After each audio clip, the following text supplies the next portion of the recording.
Good morning friends, कैसे हैं आप सब। आइए आज हम लोग टेस्ट पेपर लगाने का प्रयास करेंगे। जुड़े रहिए आप लोग आर के mathematics classes Bettiah Rinku sir के साथ। चलिए आज हम लोग केमिस्ट्री के जो टेस्ट पेपर है इसके बारे में बात करेंगे और हम लोग आज 39 क्वेश्चंस के बारे में चर्चा करेंगे। चलिए दोस्त, पहली क्वेश्चन है हम लोगों का कि रबड़ के संश्लेषण में निम्न का प्रयोग किया जाता है। रबड़ के संश्लेषण में निम्न का प्रयोग किया जाता है। ऑप्शंस हैं एसिटिलीन, दूसरी है आइसोप्रीन, एथिलीन और अमोनिया। देखिए रबड़ जो होता है आइसोप्रीन का ये बहुलक होता है, इसलिए ऑप्शन नंबर क्या हो जाएगा, इसमें बी हो जाएगा। अर्थात रबड़ के संश्लेषण में किसका प्रयोग किया जाता है, तो आइसोप्रीन का। सोने के आभूषण बनाते समय इसमें क्या मिलाया जाता है, तो देखिए सोने के जो आभूषण बनते हैं इसमें क्या मिलाया जाता है, तो आपको इसके प्रीवियस ईयर वीडियो में आपको टोटल 1 लाइनर क्वेश्चन जो बताया गया था उस सब बातों में आपको बताया गया था कि सोने के जो आभूषण हम लोग प्योर सोना का नहीं बना सकते हैं, क्योंकि बहुत नम्र होता, आपको ये बहुत नरम होता है।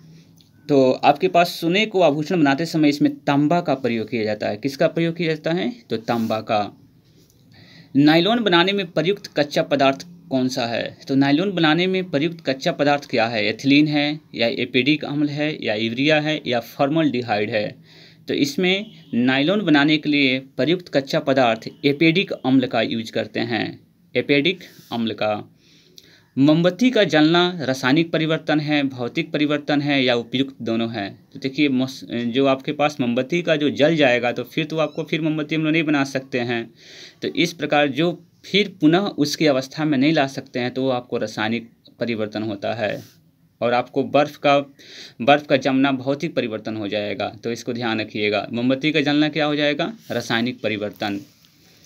आतिशबाजी में हरा रंग किसकी उपस्थिति के कारण होता है, तो जो हरा रंग जो होता है ना, आतिशबाजी में जो हरा रंग दिखाई देता है वह आपको बेरियम के कारण होता है। किसके कारण, बेरियम के कारण। आपको लाल रंग होगा तो वह एस्ट्रासियम होता है, तो इसको ध्यान रखना है। कपूर को किस विधि द्वारा शुद्ध किया जाता है, तो कपूर को ऊर्ध्वपातन विधि द्वारा हम लोग इसको शुद्ध किया जाता है। कौन सी धातु सदैव मुक्त अवस्था में पाई जाती है, तो देखिए इसमें कौन सी धातु हमेशा मुक्त अवस्था में पाई जाती है, तो सोना आपको हमेशा सदैव मुक्त अवस्था में पाया जाता है। पुराने तैल चित्रों के रंगों को फिर से उभारने का काम आता है, तो पुराने जो तैल चित्र हो उसको चित्रों के रंग जो होते हैं उसको फिर से उभारने का काम कौन सा आता है, तो इसमें सल्फ्यूरिक अम्ल, हाइड्रोजन परऑक्साइड या भारी जल या सिरके का अम्ल। तो इसमें हाइड्रोजन परऑक्साइड का हम लोग यूज करते हैं। जो पुराने तैल चित्रों को रंग जो होते हैं फिर से आपको वही रंग आपको दिखाई देंगे, तो हाइड्रोजन परऑक्साइड से हम लोग पुराने तैल चित्रों को रंगों को फिर से उभारने के काम आता है। उसके बाद है क्वेश्चंस कि कौन सा निम्न में से कौन सा तत्व सभी रंगीन यौगिक बनाता है, तो सभी रंगीन यौगिक कौन बनाता है आपको, तो क्रोमियम। जितने भी आपके पास यौगिक बनाएंगे सभी क्या होंगे, रंगीन बनाएगा। तो क्रोमियम एक ऐसा तत्व है जो सभी रंगीन यौगिक बनाता है। सबसे हल्का तत्व कौन सा है, तो सबसे हल्का तत्व बाबू हाइड्रोजन होता है, तो इसको ध्यान रखेंगे। सबसे हल्का तत्व कौन सा होता है, तो हाइड्रोजन। सोना किस अम्ल में घुल जाता है, तो सोना आपको अम्लराज इसको ध्यान रखेंगे। अम्लराज में क्या होता है, तो घुल जाता है। जिस्लाइन में प्रयुक्त कौन होता है, यानी कि लाल फास्फोरस होता है या सफ़ेद फास्फोरस होता है या सोडियम होता है या पोटेशियम होता है, तो जिस्लाइन में आपको लाल फास्फोरस का यूज किया जाता है। लाल फास्फोरस का प्रयोग किया जाता है दिस्लाई बनाने में। युद्ध में प्रयोग की जाने वाली गैस ल्यूसाइट बनाई जाती है। युद्ध में प्रयुक्त की जाने वाली गैस ल्यूसाइट किससे बनाई जाती है आपको, तो एसिटिलीन से आपको ल्यूसाइट बनाई जाती है। युद्ध में प्रयुक्त की जाने वाली गैस जो होती है ल्यूसाइट, वह किससे बनाई जाती है, तो एसिटिलीन से।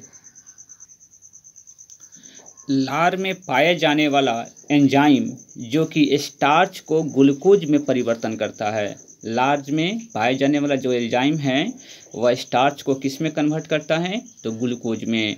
वह कौन सा आपको परिवर्तन करता है, माल्टेस करता है या जाइमेस करता है या लिपेस करता है या इरेप्शन करता है। तो इसमें माल्टेस जो होता है वह स्टार्च को किस में चेंज कर देता है, तो ग्लूकोज में।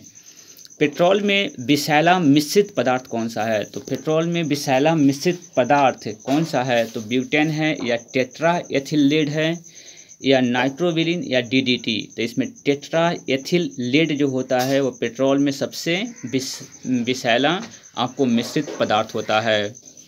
शुष्क धुलाई ड्राई क्लीनिंग का काम आता है। शुष्क धुलाई ड्राई क्लीनिंग के काम आता है। नाइट्रोबेंजीन, बेंजीन या मेथिल अल्कोहल या क्लोरोबेंजीन। तो इसमें आपको बेंजीन जो होता है ना वह शुष्क धुलाई के काम आता है। दवा बनाने के काम क्या आता है, तो बेंजोइक अम्ल या नाइट्रिक अम्ल या पिक्रिक अम्ल या अम्लराज। तो दवा बनाने के लिए कौन सा इसमें काम में आता है, तो बेंजोइक अम्ल आता है। बेंजोइक अम्ल दवा बनाने के काम आता है। सबसे अधिक संख्या में किस तत्व के यौगिक होते हैं, तो सबसे अधिक संख्या में कार्बन तत्व के यौगिक होते हैं। हैबर विधि से अमोनिया के निर्माण में किन उत्प्रेरक प्रयोग में लाया जाता है, तो हैबर विधि से जो अमोनिया का निर्माण होता है उसमें उत्प्रेरक के लिए किसका यूज किया जाता है, तो उत्प्रेरक के लिए लोहा का यूज करते हैं अर्थात Fe का। नीला स्याही बनाने में प्रयोग किया जाता है। नीला स्याही बनाने में किसका प्रयोग किया जाता है, रेड लेड का या फेरस सल्फेट का या ब्लीचिंग चूड़ का या नीला थोथा का। तो इसमें फेरस सल्फेट का हम लोग यूज करते हैं। नीला स्याही बनाने में फेरस सल्फेट का प्रयोग किया जाता है। रेयान जो रेशा होता है किससे तैयार किए जाते हैं, सेल्यूलोज से या बेकलाइट से या यूरिया से या फॉर्मल्डिहाइड से। तो आपके पास इसमें सेल्यूलोज आपकी ऑप्शन करेक्ट होगा, यानी कि रेयान जो बनते हैं वह सेल्यूलोज से बनता है। नाभि का आकार कितना होता है, तो नाभि का आकार कितना होता है, तो 10⁻⁻15 मीटर। नाभि का आकार कितना होता है, 10⁻⁻15 मीटर। इसमें से कौन अस्थायी कण है, अस्थायी कण कौन सा है, तो इसमें न्यूट्रॉन जो होता है यह अस्थायी कण होता है। किसी परमाणु के गुण निर्भर करते हैं, किसी परमाणु के गुण किस पर निर्भर करता है, परमाणु की संख्या पर या परमाणु भार पर या न्यूट्रॉनों की संख्या पर या इलेक्ट्रॉनिक संरचना पर। तो परमाणु के जो गुण हैं वह इलेक्ट्रॉनिक संरचना पर निर्भर करता है। किसी विटामिन के जलीय विलयन का रंग गुलाबी होता है। किस विटामिन का जलीय विलयन जो होता है वह गुलाबी रंग का होता है, तो विटामिन B12 का जो जलीय विलयन होगा वह उसका रंग गुलाबी होता है। सबसे हल्की धातु कौन सी है, सबसे हल्की धातु, तो सबसे हल्की धातु लिथियम है। सबसे हल्की धातु कौन सी है, तो लिथियम। वसा विलय होते हैं, बताइए वसा किस में विलय होता है, जल में या कार्बन टेट्राक्लोराइड में या मिट्टी के तेल में या नाइट्रिक अम्ल में। तो वसा कार्बन टेट्राक्लोराइड में क्या होता है, तो विलय हो जाता है। एस्प्रिन किससे बनाई जाती है, एसेटिक अम्ल से या थैलिक अम्ल से या ऑक्जेलिक अम्ल से या नाइट्रिक अम्ल से। तो एस्प्रिन जो है वह थैलिक अम्ल से बनाई जाती है, किससे, थैलिक अम्ल से। एस्प्रिन का रासायनिक नाम क्या है, तो एस्प्रिन का रासायनिक नाम एसिटाइल सैलिसिलिक अम्ल होता है। तो एस्प्रिन का रासायनिक नाम क्या है, तो एसिटाइल सैलिसिलिक अम्ल। सबसे भारी धातु कौन सा है, तो सबसे भारी धातु ओस्मियम है। सबसे भारी धातु कौन सी है, ओस्मियम। और सबसे हल्की धातु तो लिथियम। उसके बाद क्वेश्चन है आपका स्ट्रेप्टोमाइसिन की खोजकर्ता कौन है, तो स्ट्रेप्टोमाइसिन की खोजकर्ता वाक्समैन, इनका नाम क्या था, तो वाक्समैन। जल के शुद्धिकरण किया जाता है, तो जल की शुद्धिकरण ब्लीचिंग पाउडर से या क्लोरीन के द्वारा किया जाता है, तो आपको क्लोरीन द्वारा आंसर हो जाएगी।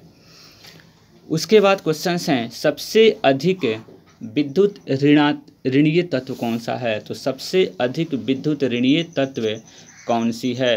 तो इसमें आपके पास सबसे विद्युत ऋणीय तत्व फ्लोरीन होता है। सबसे अधिक विद्युत ऋणीय तत्व तो फ्लोरीन होता है। राष्ट्रीय रासायनिक प्रयोगशाला कहाँ स्थित है? तो राष्ट्रीय रासायनिक प्रयोगशाला पूना में स्थित है। कहाँ स्थित है? तो पूना में। उसके बाद बाबू क्वेश्चन है कि फ्रियोन का रासायनिक नाम क्या है? तो फ्रियोन का रासायनिक नाम क्या है? तो फ्रियोन का रासायनिक नाम आपके पास क्लोरोफ्लोरोकार्बन, इसको बोलते हैं chlorofluorocarbon. Freon gas, CFC gas जो होती है ना, उसको क्लोरोफ्लोरोकार्बन, उसको फ्रियोन कहा जाता है। उसके बाद है क्वेश्चन टेफ्लॉन। टेफ्लॉन किसका बहुलक होता है? तो टेफ्लॉन जो होता है टेट्राफ्लोरोएथीन का बहुलक होता है।